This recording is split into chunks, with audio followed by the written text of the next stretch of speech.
Let me tell you what actually happened in Cleveland this weekend, and I want to say it without the hedging that usually softens these conversations into something less than honest. The Browns just made the clearest organizational statement available to an NFL front office, not through a press conference, not through carefully managed language designed to preserve leverage in a quarterback competition, but through the specific deployment of premium draft assets when the board was open and the choices were real. Every pick in this class pointed at the same documented problem. Every selection traced back to the same organizational understanding. And when you read the complete body of evidence accumulated across this entire offseason alongside what just happened on draft weekend, the picture that emerges is not ambiguous for anyone willing to engage with it honestly. Start with Spencer Fono at pick 6, because this is the foundational decision, and I want to be precise about what it actually means rather than letting the word protection absorb the full significance without doing the work. Protection gets used so broadly in football analysis that it tends to flatten into a generic positive. Better protection, easier quarterback life, good things follow. But the specific mechanism through which Fono changes Shedeur Sanders' professional existence is worth articulating carefully because the details are where the real impact lives. The quarterback behind a functional left tackle processes differently than the quarterback who spent 20-25 behind the most compromised protection in the entire NFL. The anticipation timing on intermediate throws, the willingness to hold the ball an additional half second while a route develops to its designed depth before committing rather than approximating depth under pressure.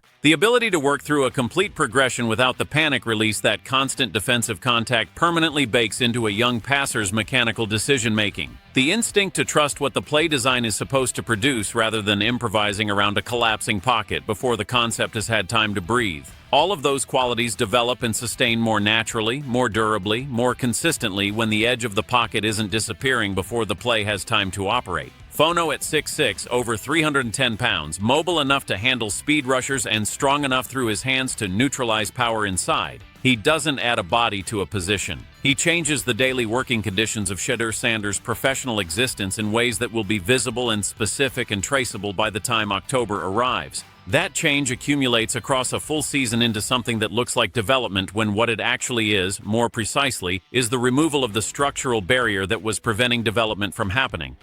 Concepcion is the pick in this class that the initial coverage is most significantly underselling, and I want to make the case for him carefully because the production record he built at the college level tells a story that the relative absence of pre-draft buzz around him simply doesn't reflect honestly. More touchdowns than Jordan Tyson, more touchdowns than Carnell Tate, more touchdowns than My Lemon, 28 total touchdowns leaving school, 1,000 yards from scrimmage and 10 touchdowns in 2 of his 3 college seasons. I need you to understand what that specific pattern actually represents in terms of projection, because the distinction matters enormously for how you think about this pick. That is not a single breakout year in a favorable scheme manufactured to produce his numbers. That is not a dominant performance in one high-profile game that generated highlight tape while the sustained output across the rest of the season was ordinary. That is repeated production across multiple seasons against varied competition in different game situations and different defensive environments. That specific pattern, consistent multi-year, multi-context output, is the signal that translates to the professional level at a higher rate than almost any other college evaluation indicator.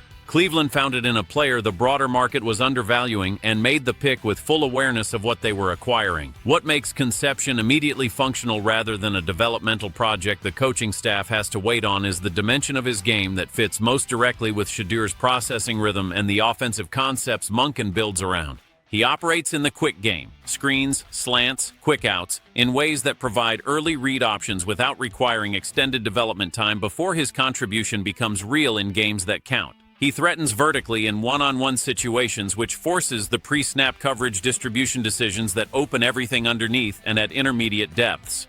He contributes in the return game, making his roster value multidimensional and immediately concrete rather than contingent on earning a featured role before he matters. 6 feet, 200 pounds, the size to operate outside combined with the quickness to create separation in the intermediate areas that Monken's system is specifically designed to exploit.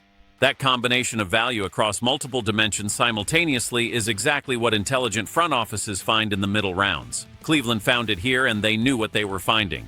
Denzel Boston gives the receiving corps something that profiles differently from Concepcion in every meaningful dimension, and that differentiation is the entire organizational point of acquiring both. Where Concepcion creates through quickness and route precision and the ability to produce in contested traffic at intermediate depths, Boston brings the physical imposing dimension that forces entirely different defensive decisions before the snap.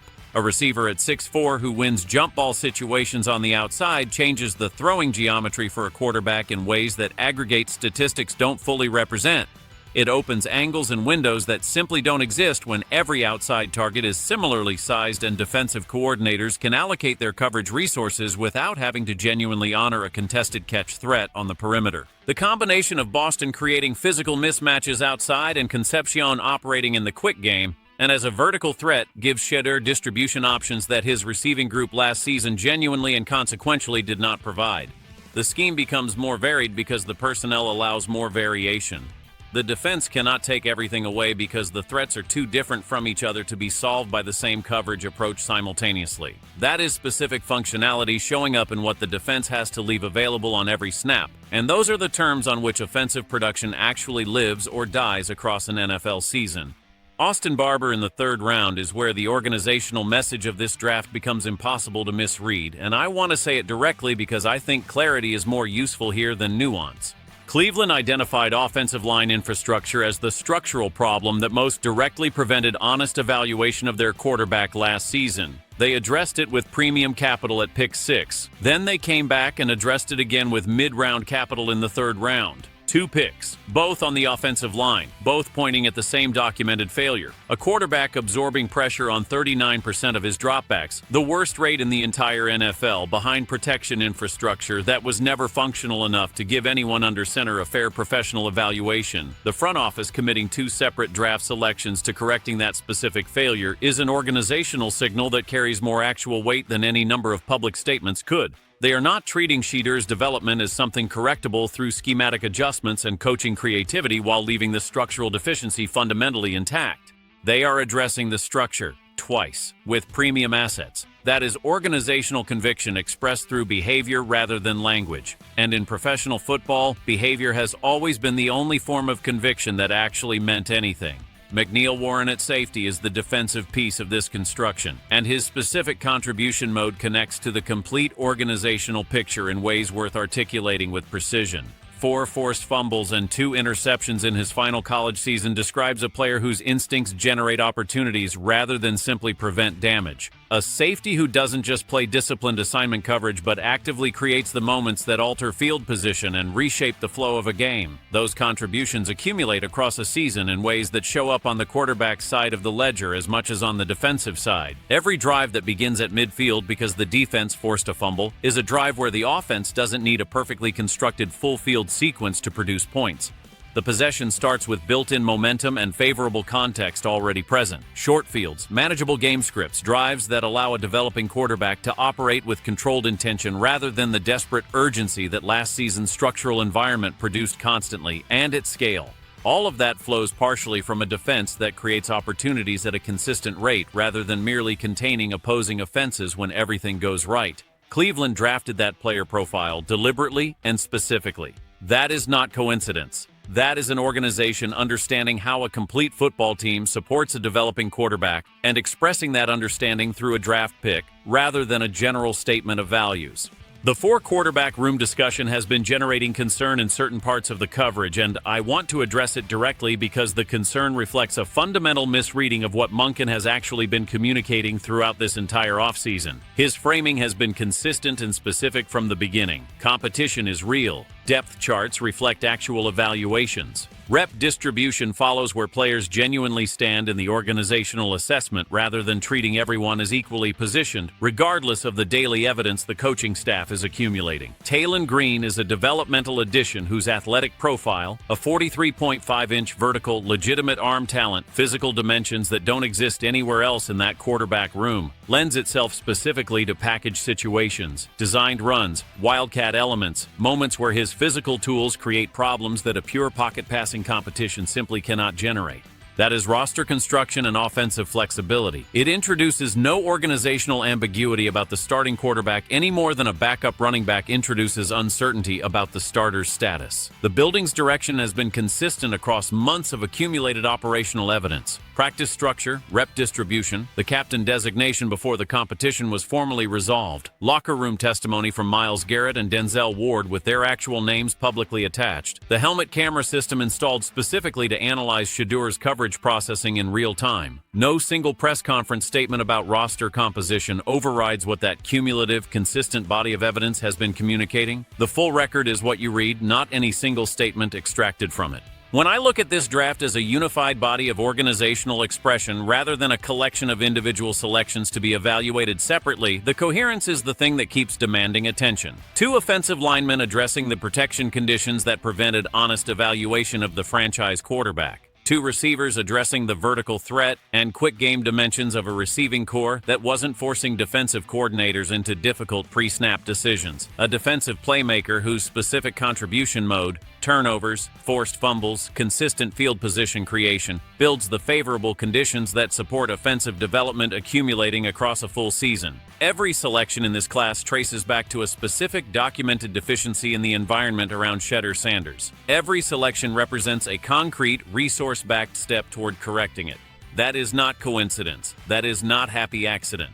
That is organizational philosophy made visible through the choices made when premium assets were on the table and other options genuinely existed.